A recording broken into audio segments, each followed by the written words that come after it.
Minha trajetória para concurso público, ela iniciou em 2009. Comecei naquele mundo assim bem raso ainda de estudos, tentando entender para onde que eu ia seguir. A gente pensa assim, vou fazer concurso público, estabilidade e tal, mas você não tem um foco ainda muito direcionado, né? Tá perdido, né? Tá perdidinho ali. Para onde que eu vou? E eu era esse cara. E comecei a fazer tudo que era prova, que aparecia na minha frente. Só que naquela época, como eu queria muito uma estabilidade, eu queria muito ter um emprego, queria muito ter o meu certo, caindo ali, pingando ali todo mês, eu comecei a fazer concursos para determinados cargos que não tinham uma concorrência tão grande. Sim. E aí alguns cargos que apareceram na época eram de técnicos administrativos em universidades federais, dentre outros que eu fui fazendo. E aí no meio dessa leva, por um acaso, engraçado isso, eu fiz uma prova para a Unirio. Eram 23 vagas. E aí dessas 23 vagas, eu fui bem até na prova. Eu falei assim, são 23 vagas, eu tô em 95, esquece. Perdi, não passei. 1 ano e meio depois, recebi uma ligação da Unirio. Aqui é da Unirio, que você fez uma prova aqui. Eu falei, mas peraí, Unirio? Eu estudei na Estácio, me formei na Estácio, não fiz prova nenhuma pra Unirio. Aí a ficha caiu, eu falei, aí falou assim, é porque a gente chegou até a sua vaga, você ainda tem interesse no carro? Eu falei, claro que eu tenho. E aí mudou. Aí assim, cara, minha vida mudou. Eu nem esperava, eu nem lembrava mais.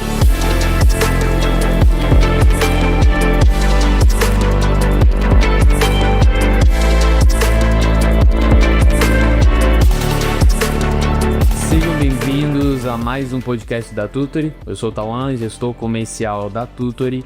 Hoje eu tenho uma presença ilustre aqui, mas antes disso, vai ativando aí o sininho para você receber todas as notificações dos vídeos, dos podcasts e do conteúdo que nós temos entregado hoje para o mercado e para o mundo de concurso público. Também vai compartilhando com seu amigo concurseiro ou se você é mentor para o seu time, para a sua equipe e também sempre se inscreva no canal. Rodrigão, seja bem-vindo. Obrigado. É um prazer tê-lo aqui. Prazer é todo meu, cara. Quero começar agradecendo a você pela sua disponibilidade aí, pela a oportunidade de eu poder falar um pouquinho, contar um pouquinho da minha história. Agradecer ao Marlon, né, por tudo isso que está entregando aqui, toda a equipe, todo mundo dos bastidores. Eu estou bem impressionado com a Tutory, né, tudo que eu estou vendo, de toda a tecnologia e tudo que a Tutory consegue entregar, que a gente vai trazer ali para o aluno. Então, assim, é um prazer muito, muito grande estar por aqui. Muito obrigado pelo convite. Boa, perfeito, Rodrigão. O prazer é nosso.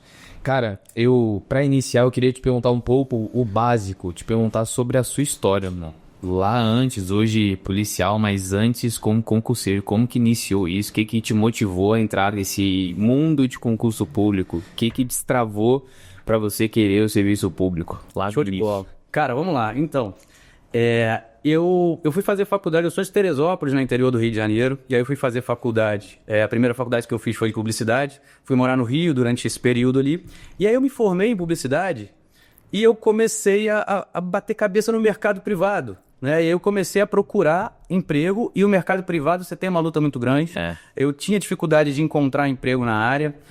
E aí eu trabalhei como recenseador, eu trabalhei no Sebrae, eu tentei abrir meu próprio negócio, era negócio de revenda de materiais descartáveis. Aí eu cheguei a trabalhar também com uma consultoria durante uma época. E aí, nessa época, eu estava voltando para Teresópolis, indo para o Rio de novo, tentando me estabelecer ali no mercado privado. E aí, de 2008 para 2009, teve uma crise financeira mundial aí, em que abalou muitas empresas, e eu perdi meu emprego, eu fui mandado embora. E isso é uma preocupação muito grande para mim, né? Eu tive que voltar a morar com a minha mãe, voltar para Teresópolis. E aí eu comecei a ver pessoas estudando para concurso público, e eu comecei a analisar esse mundo do concurso público que até então não se passava na minha mente. E aí, conversando com alguns amigos que estavam ali nos inícios dos estudos, eu lá em Teresópolis mesmo, num cursinho, comecei o meu estudo. Então a minha trajetória para concurso público, ela iniciou em 2009. E aí eu comecei naquele mundo assim bem raso ainda de estudos, tentando entender para onde que eu ia seguir, e comecei a fazer. É engraçado quando a gente começa a estudar para concurso sem muito foco, e eu vou falar disso mais para frente, falando da mentoria. Sim. Né? A gente pensa assim, vou fazer concurso público, estabilidade e tal, mas você não tem um foco ainda muito direcionado, né? Tá perdido, né? Tá perdidinho ali. Para onde que eu vou? E eu era esse cara. E aí eu era esse cara e comecei a fazer tudo que era prova, que aparecia na minha frente. Só que naquela época, como eu queria muito uma estabilidade, eu queria muito ter um emprego, queria muito ter o meu certo, caindo ali, pingando ali todo mês, eu comecei a fazer concursos para determinados cargos que não tinham uma concorrência tão grande. Sim. E aí alguns cargos que apareceram na época eram de técnicos administrativos em universidades federais, dentre outros que eu fui fazendo. E aí no meio dessa leva, por um acaso, engraçado isso, eu fiz uma prova para a Unirio. Eu fiz a prova em 2009, para técnico administrativo da Unirio, eram 23 vagas. E aí dessas 23 vagas, eu fui bem até na prova, mas eu fui bem porque acho que na época eram 9 mil inscritos, se eu não me engano. Eu fiquei na colocação 95. E aí o engraçado é que quando a gente está começando nesse mundo dos concursos, a gente não tem noção de como as coisas funcionam. Eu não sabia nem de cadastro de reserva, cara. Eu não tinha noção nem de cadastro de reserva. Então. E aí, assim, eu abandonei. Eu falei assim, pô, são 23 vagas, eu tô em 95, esquece. Perdi, não passei. 1 ano e meio depois... Aí eu já estava trabalhando com outra coisa, estava trabalhando no Sebrae até, nessa época. Estava num trabalho temporário lá do Sebrae, era uma assinatura ali de 6 meses, né, para fazer uma consultoria lá em Teresópolis, em algumas lojas. E aí eu estava na academia malhando, recebi uma ligação da Unirio. A Unirio me ligando, oi, aqui é da Unirio, eu atendi, eu falei assim, pô, Unirio, eu nem lembrava mais, cara. 1 ano e meio depois eu já nem lembrava mais. Sim. Aqui é da Unirio, que você fez uma prova aqui, eu falei, ué, mas peraí, Unirio? Pô, eu estudei na Estácio, me formei na Estácio, não fiz prova nenhuma pra Unirio. Aí a ficha caiu, eu falei, pô, aí falou assim, é porque a gente chegou até a sua vaga, você ainda tem interesse no carro? Eu falei, opa, claro que eu tenho. E aí mudou. Aí assim, cara, minha vida mudou. Eu nem esperava, eu nem lembrava mais. E aí assim, na época era uma remuneração muito baixa, né? Era um concurso ali que você tinha uma remuneração, era um piso ali muito baixo, mas sabe aquela coisa de que você passa num concurso público, a sua vida começa a mudar? Sim. Concurso público é surreal, cara. Porque assim, embora eu tivesse uma remuneração... Na época eu lembro, assim que eu entrei, eram R$1.800. Pra eu sair e morar sozinho no Rio de Janeiro, né? Você tinha os seus custos. Eu comecei fazendo o trajeto Rio-Teresópolis durante alguns meses. R$1.800 era a remuneração, mas você tinha alguns benefícios, né? Tem auxílio alimentação, tem auxílio transporte, tal coisa que vai ajudando. Mas pelo menos eu já tinha uma garantia. Eu tinha uma oportunidade de subir aos pouquinhos ali na carreira, embora você não tivesse um plano de carreira tão bom lá também, para esse cargo especificamente. Eu já tinha um plano e, cara, o mais importante, eu tinha estabilidade. Sim. E aí eu fui morar no Rio de Janeiro, eu fiquei morando em algumas repúblicas de estudantes e tal, até conseguir me estabelecer melhor e fiquei 12 anos na Unirio. Só que aí, nesse período, durante esses 12 anos da Unirio, eu já estava nesse caminho de concurso público, eu gostei do que eu vivi, porque eu consegui uma estabilidade que, embora não me pagasse tanto, e aí a gente começa, natural do ser humano, a gente começar a ter mais ambição. Começa a visar outras coisas. Exatamente. Eu falei, pô, peraí, eu quero mais. Eu não vou parar por aqui. Eu não vou ficar vivendo... Hoje eu tenho uma estabilidade, eu consigo ter uma vida equilibrada aqui. É óbvio que durante esses 12 anos o salário já tinha aumentado, né? Aquela remuneração inicial vai subindo aos pouquinhos ali, né? Chegou a mais do que o dobro, passou. Sim. E tal, aos pouquinhos. Mas ainda era pouco. Para você ter uma vida morando de aluguel no Rio de Janeiro, ainda era pouco. E ali em 2015, eu comecei a focar em carreiras policiais. Eu comecei a ter... Tinha um amigo meu que tinha passado para a PRF em 2013, eu comecei a ver a vida dele, e eu comecei a olhar para as profissões com outro olhar, com um pouco mais de carinho. E eu comecei a estudar para a PRF, ali em 2015. E aí, esse período foi um pouco doloroso, cara, porque de 2015, a gente tinha notícia de que estava na iminência de sair o edital da PRF. E aí eu comecei a estudar, comecei a gostar muito, ali eu comecei a entrar mais profundamente no estudo das disciplinas de direito. Foi ali que eu comecei a ter um estudo de direito penal, de direito processual penal, de direito administrativo, constitucional, com um estudo muito mais aprofundado.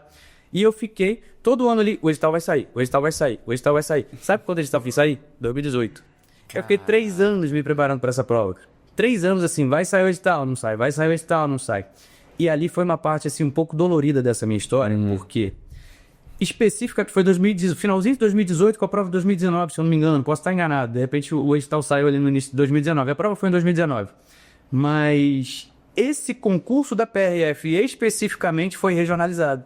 A PRF ela faz concursos nacionais. Sim. Você tem uma concorrência a nível nacional, todo mundo tem uma pontuação e você vai sendo alocado nos estados. Sim. Esse concurso você tinha que escolher a sua região, você tinha que escolher o estado. E aí você começa já aquela briga de concurseiro, né? Para onde tem mais vaga? Para onde será que eu faço? Onde será que vai ser a menor nota de corte? E aí, assim, só para encurtar um pouco, eu escolhi o Maranhão. Analisei tudo ali e escolhi o Maranhão. Eram 13 vagas. Eu fiz 83 pontos nessa prova. Fiz 83. Tem 2 amigos meus, extremamente merecedores. Pô, tem um moleque que, parceiros mais, Lucas. Ele fez, se eu não me engano, 81, 82. Sim. 81, 82. Ele é PRF hoje. Sim. Olha que bizarro. né? E eu fiz 83, a nota de corte no Maranhão foi 86. Isso me doeu muito, cara. Porque assim, eu tava com toda aquela expectativa de passar ali pra PRF. Eu fiz uma excelente nota, fiz uma boa prova, mas acabou que, por escolher um estado em que a nota de corte foi mais alta, eu acabei não entrando. Aí beleza. Aí eu vou chegar no final agora, onde eu tô hoje.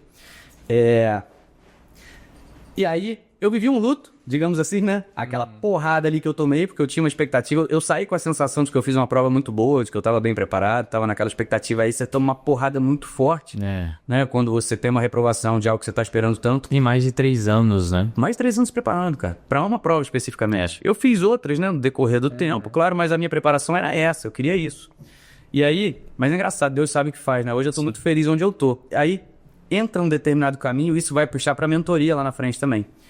Porque nesse período eu fiquei um tempinho parado e aí depois eu falei assim, não, eu tenho que voltar. Pô, eu tô 3 anos me preparando, eu não vou largar tudo que eu aprendi até agora. Não tem por que eu abandonar. Eu tenho que passar em alguma outra prova. Pô, eu quero ser policial, eu quero seguir para as carreiras policiais, eu tenho que voltar essa preparação.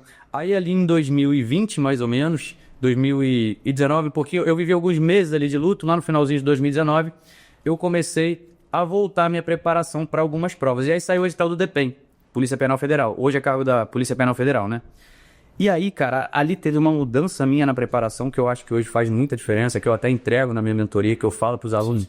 Virou até um mantra meu. Eu gosto sempre de olhar para a câmera quando estou dando aula e tal, para falar para os alunos, eu falo o seguinte para eles, galera, revisão à prova. Revisão à prova. Cara, revisão é extremamente importante. Revisão é algo fundamental, a pessoa tem que revisar. Sabe por que eu falo tanto, bato tanto nessa tecla? Porque os alunos, às vezes, eles têm uma gama gigantesca de materiais e eles não sabem muito bem como usar. E a galera não revisa o próprio material, cara. Sim. A galera não revisa e a revisão faz aprovar. No estudo para o DPEM, durante 2 meses ali para a prova, né, do edital para a prova, eu tirei um período só para revisar. Nos últimos 30 dias, eu só revisei. Revisei a fiz questão hoje, reta final. Eu fiquei revisando, assim, cara, tipo 6, 7, 8 horas por dia. E aí, o que acontece? Passei nessa prova do DPEM, não dentro do número de vagas. Passei, fui aprovado, fiz todas as etapas, fiz o TAF, fiz exame médico, entreguei tudo. Tô aprovado, tô até na fila, o concurso foi agora prorrogado até 2026, eu tô ali numa possível chamada de uma próxima turma. Mas logo depois do DPEM, acabou vindo o edital, abrindo o edital, alguns meses depois, para a Polícia Civil do Estado do Rio de Janeiro. E aí abriu para investigador e para inspetor, eu já estava na pegada, eu falei, pô, vou fazer. Caramba. Vou fazer a prova para a Polícia Civil do Rio de Janeiro. E aí fiz para investigador e para inspetor e fui aprovado nas duas. Fui aprovado para investigador e para inspetor, né? Investigador é cargo de ensino médio, o inspetor é cargo de ensino superior, e aí eu abandonei.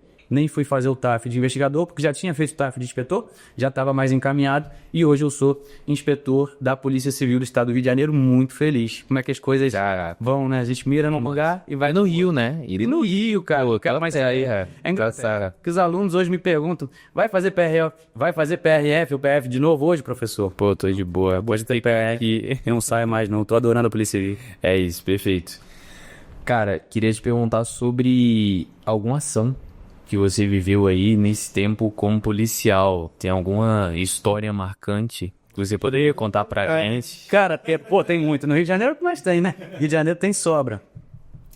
Assim, marcante tem uma, cara. Tem uma. Eu não tenho muito tempo, né? Minha experiência ainda não é grande de policial. Sim. Eu acabei de mudar de área lá. Eu saí do plantão, hoje eu tô no cartório, que é um expediente, é um trabalho muito mais investigativo. Sim, né? Sim. Tem alguns meses. Eu tô com 9 para 10 meses de polícia mesmo, de atividade policial. E no cartório eu vou fazer 2 meses ali. E já tem uma história boa aí. Tem, cara, tem. É bem recente. Aconteceu, tem umas semanas atrás aí.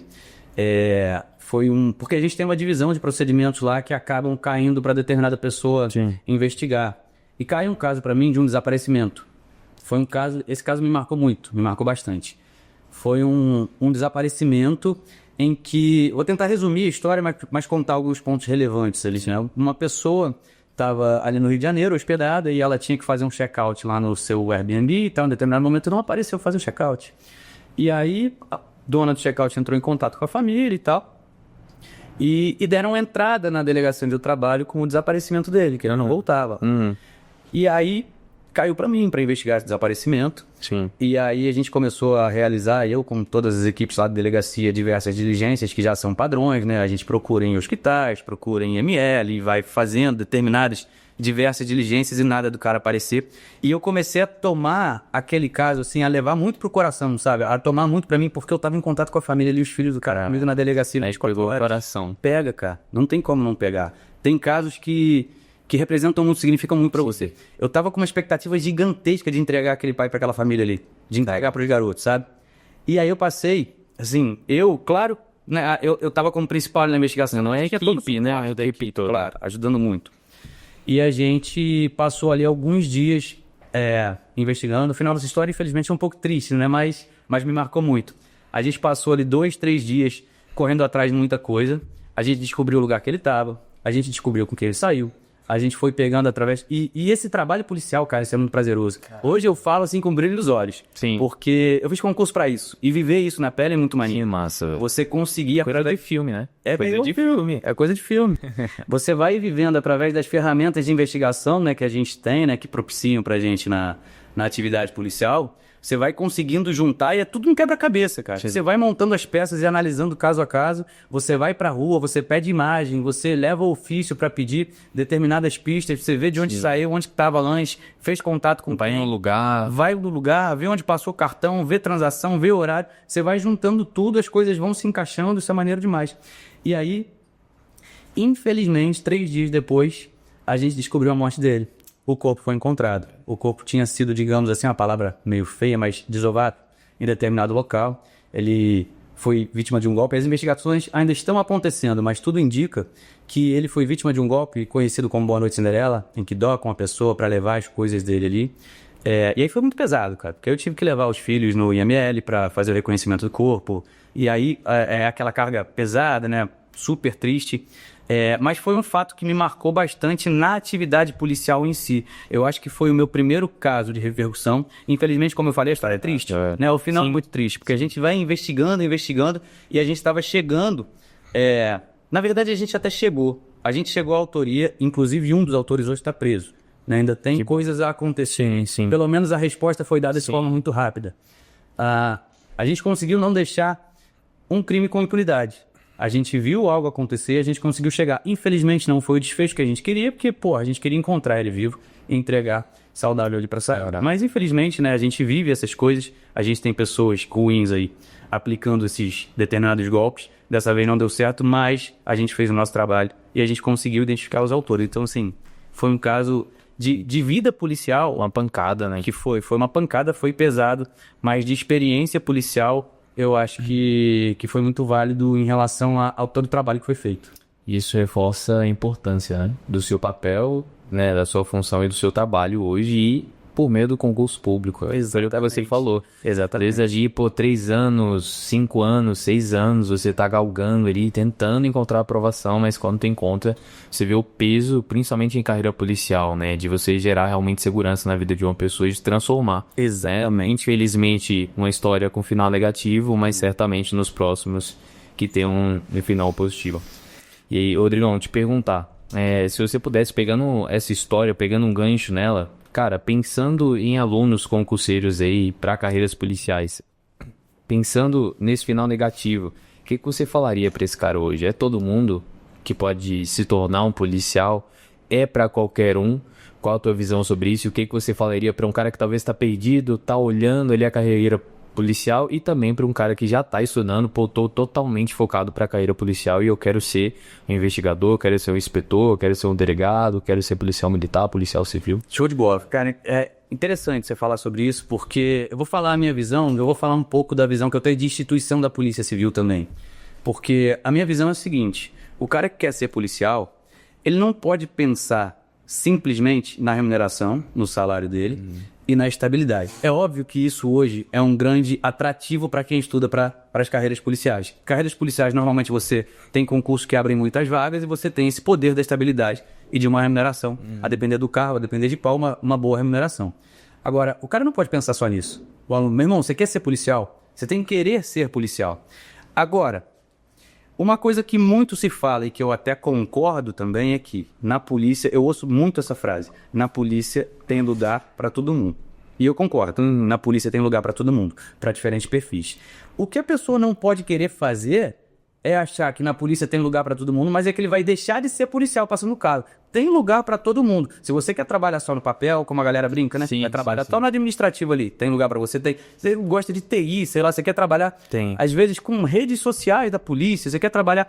Cara, tem muito espaço na Polícia Civil. O cara que entra para a polícia, lá dentro a gente tem a área de inteligência, tem setores especializados, tem a parte administrativa, tem quem tem que estar responsável por todo o administrativo, concessão de férias. Você tem muita coisa, tanto numa área administrativa da instituição Polícia Civil, quanto nas próprias delegacias. Na própria delegacia você também tem a pessoa que cuida do administrativo e tem espaço para as pessoas.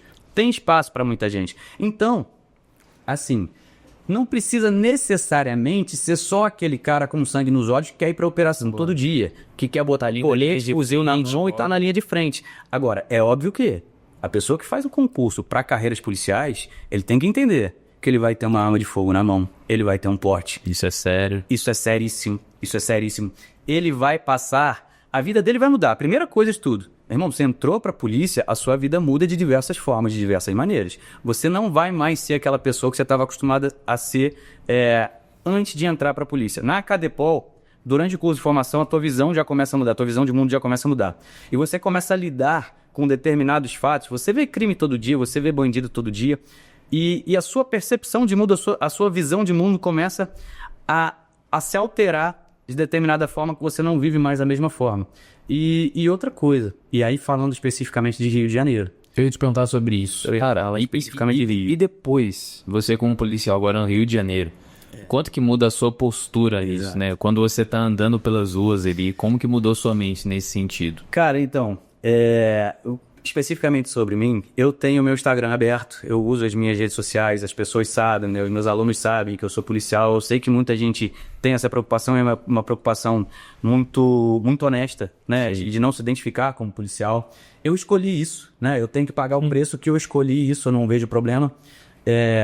E as minhas redes sociais são abertas. Agora, é claro que assim, pensando em Rio de Janeiro, cara, a gente vive em uma situação lá diferente de todo o país. Né? Eu acho que isso aí não é... Claro, né? É muito claro para todo mundo, né? A gente vive uma situação diferente de que todas as outras áreas. A gente tem violência no Brasil? Tem. Em outros lugares do Brasil? Tem. Mas no Rio de Janeiro, infelizmente, a gente tem um domínio de áreas faccionadas lá que é muito amplo e cada vez maior. A gente luta para combater através de política e através das ações da Polícia Civil, mas... Você tem uma facção, umas áreas faccionadas lá de uma extensão muito grande. Então, assim, o perigo existe, né? Você ser identificado como policial num trajeto, numa rua, ser abordado e tal, o perigo vai sempre existir. E aí, voltando ao que a gente estava falando, o cara tá fazendo concurso para carreira policial, tem que saber que você vai viver isso aí. O simples fato de você ter uma identificação como policial já pode ser um perigo para sua vida, para sua família. Então tem que saber conviver com isso. Escolheu, vai ter que conviver. Perfeito. Isso é pesado, hein? Bom, isso daria um belo papo. Foi maior, inclusive. Falou aí, eu lembrei do diretor lá da Civil, lá de São Paulo. Depois já para ser executado, né? Depois de já ter parado, de já ter saído. Você teve o caso no Rio também de invadir o hospital, né? Teve, cara, não lembro. Não lembro muito bem agora, não. Eu vi por alto. Foi recente, assim, invadir o hospital pra matar um informante, né? Em específico. Infelizmente tem esses contratempos. Como é que você lidar com essa emoção? Tipo, a cara não pode relaxar um minuto. Então, eu ando por determinadas áreas, isso que eu tava falando, engraçado vocês comentarem você fazer essa pergunta também, porque tem determinadas áreas específicas do Rio de Janeiro que eu ando hoje, eu ando assim, sem estar desligado. Principalmente, se eu tô portando, se eu tô com a arma, aí a tua cabeça não em momento nenhum, Quando eu tô andando sem a arma, assim, isso é escolha de cada um, mas a maior parte do tempo eu ando sem arma, eu ando sem portar. Isso é escolha, isso é uma coisa sua, é uma escolha minha. Principalmente quando tô com família. Sim. Principalmente quando tô com a minha família. Agora, trajeto casa-trabalho, essas coisas a gente porta. Em determinadas outras situações, quando determinado lugar que eu tô indo dar aula, eu prefiro estar com ela também, enfim. Mas... a gente não desliga, cara, porque assim, tem determinados lugares que eu passo e que eu fico olhando o ambiente, olhando as pessoas, a gente começa a fazer estereótipos, né? Não tem como, não é questão de ser preconceituoso nem nada, mas a gente começa a entender toda a área ambiental, a gente começa a ter uma percepção de ambiente diferente de quando eu não era policial. A gente começa a entender e a gente já começa a bater um pensamento do tipo, porra, aquele cara ali já deve estar sabendo que eu sou policial, sabe? Algumas coisas assim, você vai ligando os pontos. Pô, determinado local ali, eu acho que aquelas pessoas já sabem que eu sou policial. Aí você já começa a ficar assim, eu lido bem, eu aprendi a lidar com isso. Eu consigo lidar super tranquilamente, mas é aquilo. Tem que estar preparado para viver dessa forma também, né? Pô, demais. Puxando um pouco pra parte da sua trajetória como mentor, cara. Como que você começou e o que te motivou a entrar nesse mundo de mentoria para concurso público? Como que tem sido essa trajetória? Vamos lá. Nesse período que eu estava que eu estava estudando ali para concurso, lá na Unirio mesmo, nasceu uma oportunidade de eu dar aula. Eu sempre tive vontade de ser professor. E aí nasceu a oportunidade de eu dar aula em um projeto de extensão lá, que era um projeto social que eu fiz lá junto de um chefe, né, de um coordenador, de uma espécie de cursinho preparatório para alguns alunos de lá. Era um cursinho gratuito e tal, e me deu muita experiência, iniciando a dar aula. Depois disso eu comecei a dar aula num curso de um amigo meu, um curso em Bangu, lá no Rio de Janeiro, e aí fiquei durante alguns anos dando aula, e aí comecei a ganhar outros espaços lá. Eu comecei a dar aula em diversos cursos presenciais no Rio de Janeiro. Fui sendo chamado, fui recebendo convite. Em 2023 eu cheguei a estar ao mesmo tempo em 13 cursos. Claro que não, né, dando aula todos os dias, se dava aula em aí 2 semanas dava aula nesse meio, dava aula em outro, cheguei a estar em 13 ao mesmo tempo. E aí em 2023 eu já estava com muitos alunos me seguindo, muitos alunos me acompanhando, né, estudando ali comigo as disciplinas que eu dou aula. E eu comecei, e aí estava na iminência de sair o edital da Polícia Militar do Estado do Rio de Janeiro, que era um concurso que não tinha prova desde 2014. E tinha muita gente empenhada nesse concurso. E aí eu lancei um curso de umas leis especiais que iriam ter ali, e eu comecei a ver uma necessidade dos alunos, muito aluno iniciante, muito aluno começando a estudar para aquela prova especificamente e não sabia por onde começar, não tinha a menor ideia de por onde começar e do que fazer. E aí eu lancei uma mentoria. Eu lancei uma mentoria para a PEMERG um pouco antes do edital sair. Eu lancei uma mentoria Polícia Militar. E aí eu cheguei a ter, nessa mentoria, 37 alunos. Cheguei a ter 37 alunos, só que durante esse período, nesses 37 alunos, eu tive um trabalho com eles durante 4 meses e eu dava aula das 4 disciplinas de direito. Direito penal, processo penal, direito administrativo e direito constitucional. Depois, né, eu acabei abandonando o administrativo e constitucional, porque eu acho que é muita coisa, você acaba se perdendo, você quer abraçar o mundo, acaba não sabendo direito em algumas áreas, né? Então eu preferi ficar focado ali só em penal, processo e leis, abandonando as outras duas. Mas eu fiquei durante 4 meses. E assim, estava dando resultado, a galera estava gostando, os alunos estavam curtindo, só que começou a chegar um momento que... Não dava. Aquele negócio de planilha de Excel, de analisar o que cada aluno estava fazendo, com 37 alunos, a coisa começou a ficar assim, meu irmão, como que eu vou fazer isso? Como que eu vou dar conta? E aí a mentoria seguiu durante 4 meses, os alunos gostaram bastante, né? Teve um momento que eu não tinha mais como entregar, eu encerrei a mentoria, fiquei só com o curso ali passando para eles, mas muitos alunos estão aprovados, fizeram parte, estão fazendo parte da primeira turma agora do Cefap, estão acabando de iniciar na segunda turma. Aliás, eu vou vai ter em novembro a formatura da primeira turma ali, do primeiro pelotão lá que eles chamam, eu vou estar lá com certeza, tem muitos alunos, alunos meus, seja da mentoria, seja de cursos que estudaram comigo, alunos aprovados. E aí, assim, eu dei uma parada nessa parte de 2023, dei essa parada em 2023, fiquei só dando aula. Em 2024 eu acabei tendo que parar também das aulas por conta do curso de formação. Sim. Em 2024 eu passei quase que o ano todo ali, meu curso de formação foi muito extenso. Agora tem outras turmas entrando lá, eles reduziram muito esse tempo, mas o meu foram 8 para 9 meses de acadepol, período integral. Então, assim... Imersivo, né? Total. Imersivo total. E não tinha como. Aí agora voltando, 2025, voltei para as aulas normalmente, e aí eu conheci a Tutory. Sim. Aí eu conheci a Tutory e eu falei, porra, agora não tem mais como não voltar para a mentoria, porque assim, cara, é o que eu falei no iniciozinho do podcast, eu tô impressionado com a Tutory. Impressionado, de verdade. O que ela consegue fazer, o que ela consegue entregar, tudo que ela consegue otimizar com a tecnologia que ela disponibiliza para você conseguir fazer algo personalizado para cada aluno e conseguir otimizar tanto o tempo do mentor quanto o tempo do aluno, é surreal. É surreal. E aí eu tô nesse início de trajetória agora e hoje tô aqui só para aprender, né? Esse timaço aí da Tutory. Em 2 meses, pô. Em 2 meses já com mais de 20 alunos, né? Pelo que você tava falando. Foram 16. 16 alunos. 16 alunos em 2 meses. Isso aí. Boa, perfeito. Cara, e como que tem sido a sua visão em relação a esse mercado, assim, né? Pegando o seu tempo lá como concurseiro, como que você avalia essa mudança de mercado hoje ali do curso, né? Como professor e voltado pro mentor e até, pô, se tu quiser dar um recado pros mentores que estão assistindo a gente, o que você falaria sobre essa mudança hoje que você percebe e que você tá, pô, no meio também? É legal, cara, falar sobre isso, porque existe muito essa coisa de uma galera meio que contra a mentora e uma galera a favor da mentoria, né? E assim, eu acho que existem mentorias e mentorias, né? Acho que o trabalho do mentor, isso varia muito, né? Tem que ser um trabalho muito sério, um trabalho muito comprometido e um trabalho que de fato entregue para o aluno o que ele precisa, né? Não adianta simplesmente abrir determinada coisa, porque, assim, eu preciso falar disso porque hoje existem pessoas no mercado que simplesmente pensam somente no lado financeiro, né? Infelizmente, sem pensando em entregar. E eu sempre fui aquele tipo de professor que eu sempre deixei isso claro, isso é algo muito real, cara. A recompensa financeira, ela vem em segundo plano. O mundo dos concursos públicos, que permite mudar a vida de pessoas, é algo tão sério que você precisa se entregar para aquela pessoa, cara. Então, assim, eu sempre coloquei o aluno em primeiro lugar. Eu sempre me dediquei muito para os meus materiais. Eu acho que, assim, hoje eu tenho seguidores, eu tenho alunos que gostam de estudar comigo. Eu acho que por conta desse meu perfil, eu tive parcerias com outros cursos que eu começava a perceber que o interesse deles era apenas financeiro e não entregar algo de qualidade. Sim. Eu pulei fora, comecei a andar um pouco mais sozinho. E aí, assim, eu sempre tive essa preocupação de entregar material de qualidade para o aluno. E aí eu até me perdi porque eu estou falando disso agora. Não sei qual foi a tua pergunta inicial. Mas, enfim... Perguntei o que você falaria para o cara que é mentor ou deseja iniciar e como que você vê essa mudança de mercado. Por isso que você começou a citar, pô, tem que ser algo verdadeiro, né? Exatamente. Existe a diferença de duas mentorias. Só de falar algo que tá...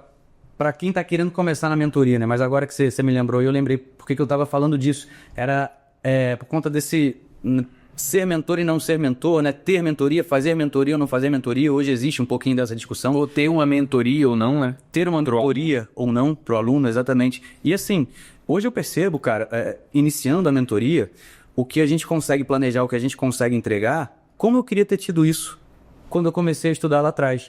Porque assim... Hoje, material não é mais problema para o aluno. O aluno ele tem acesso a materiais de forma muito fácil, né? Hoje você tem uma gama de muito boas empresas aí no online que conseguem oferecer material de qualidade para o aluno, mas é tanto material que o cara às vezes ele pega uma gama gigantesca de material e não sabe o que fazer com aquilo. E não sabe exatamente quais estratégias adotar. E a mentoria ela permite toda essa conjugação. Então, assim, né, uma mentoria bem feita, uma mentoria bem direcionada, sem sombra de dúvidas, vai trazer um resultado num melhor espaço de tempo para o aluno e vai gerar uma mais alta performance dele, sem sombra de dúvidas. E assim, o que eu poderia falar para quem está começando com mentoria, né, é exatamente isso, cara. Se eu puder dar um recado para o cara que às vezes é professor de concurso e está pensando em entregar uma mentoria para o aluno, coloca o aluno em primeiro lugar. O seu resultado financeiro ele vai vir depois. Pensa depois no resultado financeiro. Eu estou passando, inclusive, por esse momento, né? É claro que todo mundo trabalha e a gente se dedica muito, e a gente quer ver um retorno financeiro, mas isso tem que ser o objetivo posterior. Isso tem que ser, na verdade, a consequência. Uma coisa leva a outra. Uma coisa leva a outra. Se tu entrega algo válido para o aluno, acompanha ele certinho, é ele que vai te indicar. Exatamente. E tem um dado que fala, cara, se você entrega um trabalho legal, o cara vai te indicar no máximo para 2, para 3 pessoas no máximo. O cara que você não faz um trabalho legal, provavelmente ele vai te... Vai falar mal de você. Entendo as pessoas. Entendo, exatamente. Aquilo corre muito mais rápido. Então, assim, o recado é esse, né? Para quem quer ser mentor, exatamente, coloca o aluno em primeiro lugar e pensa no resultado financeiro depois. Boa, perfeito. Pra gente fechar, cara, fala um pouco pro aluno que tá te assistindo, talvez o teu aluno, provavelmente, e pros alunos que talvez irão entrar na sua mentoria, ou de qualquer forma, pro concurseiro no geral, o que você aconselharia pra ele que tá iniciando, que tá passando na pele que você passou anos atrás, talvez esperando em o edital sair, ou simplesmente o cara tá perdido lá no início, o que você falaria pra esse cara? Beleza. Seguinte, galera, concurso muda a vida. Concurso vai mudar a tua vida. E a trajetória não é fácil, né? A caminhada do concurseiro, a gente sabe que não é fácil. Você conseguir conciliar os seus estudos para concurso, com a sua família, com o seu lazer. Você tem que abrir mão de algumas coisas, com o seu trabalho, né, com a sua rotina. Cada um tem, a mentoria a gente percebe essa individualização do aluno, né? Cada um tem uma luta diferente, né? Tem um cara que tem um filho, tem uma mulher hospitalizada, tem uma mãe que está doente. Conciliar tudo isso é muito difícil. Agora, se você está disposto a estudar para concurso para mudar a sua vida, você precisa se dedicar de verdade a isso. O motivacional para você iniciar é muito importante. E assim, a galera que está começando para o estudo, né, é muito importante falar disso, porque eu vejo muitas pessoas que iniciam com uma empolgação, mas quando percebem que não é aquela facilidade que ele imaginou que fosse, pula fora rápido. Cara, concurso público você não vai passar de um dia para o outro.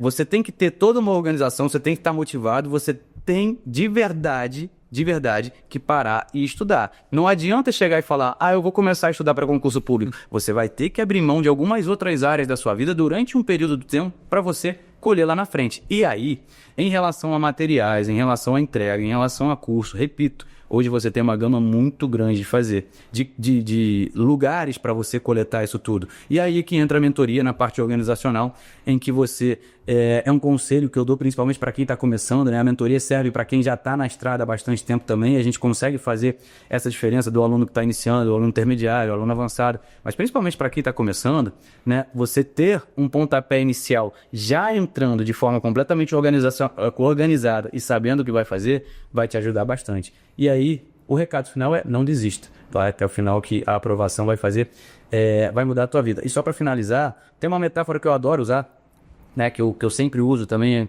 alguns finais de algumas aulas, que é aquela metáfora da escalada, né? Escalar a montanha, você chegar lá no topo é muito difícil.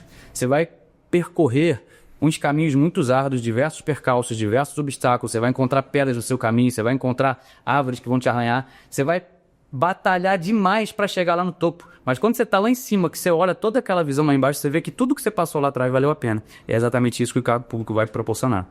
Pô, absurdo. Perfeito, Rodrigão.